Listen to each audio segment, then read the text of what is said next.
আলো নিভে গেল, আড়ালে থাকাই যেন ভালো।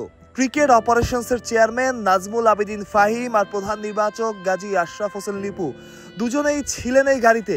কথা বলার তো প্রশ্নই ওঠে না।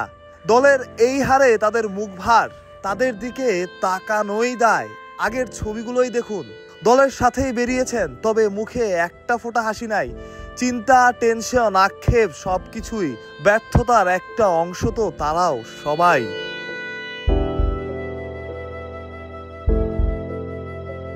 বাংলাদেশ দলের ক্রিকেটারদের ছবিটাও অনেকটা একই রকম। কারো মুখের দিকে তাকানোই যাচ্ছে না। যাবে কিভাবে? যে ম্যাচ তারা হেরেছে, একের পর এক উইকেট বিলিয়েছে, তার বলার অপেক্ষা রাখে না। মুখ তো এমন অন্ধকার হবেই। এমন ম্যাচও হারা যায়, কিন্তু মেহেদী মিরাজের দল তেমন ম্যাচও হেরে দেখালো। সমর্থক, গণমাধ্যম, এমনকি ক্রিকেটার সবাই হতাশ। ক্রিকেটাররা একে একে গাড়িতে উঠেছেন, তাদের কারো মুখে হাসি নাই। পারফর্মার তানজিদ হাসান তামিম কিংবা তাসকিন আহমেদ, সবারই মুখ ভার।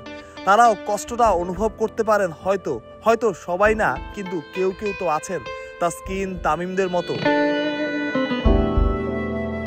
মনে হচ্ছিল এই ম্যাচ দিয়ে ঘুরে দাঁড়াবে বাংলাদেশ ক্রিকেট, নতুন একটা শুরু হবে মেহেদী মিরাজ যার নেতৃত্বে। কিন্তু কিচ্ছু হলো না।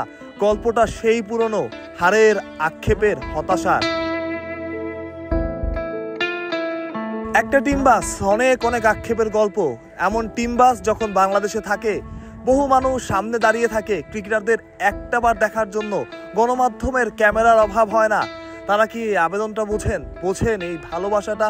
নয়তো কেন এমন পরাজয়, কেন এমন হার? কোথায় ভুল, কোথায় সমস্যা? কেউ হয়তো জানে না। তাসকিন আহমেদ স্বীকার করেছেন তার মুখের কথাগুলো মিথ্যা না, বরং ঢের সত্যি। তবুও আক্ষেপ জাগে, এমন ম্যাচ হাতছাড়া হলো। এমন শুরুর পরেও হারা যায়। বাংলাদেশ হারতে পারে, কিন্তু মিরাজের দল তো হারলো। পুরনো গল্পটাই, আক্ষেপের গল্পটাই আরো একবার লেখা হলো। কলম্বো থেকে আমরাও। আর প্রেমাদাসা ক্রিকেট স্টেডিয়াম থেকে মাহরুষ প্রত্যয়, বিডি ক্রিক টাইম।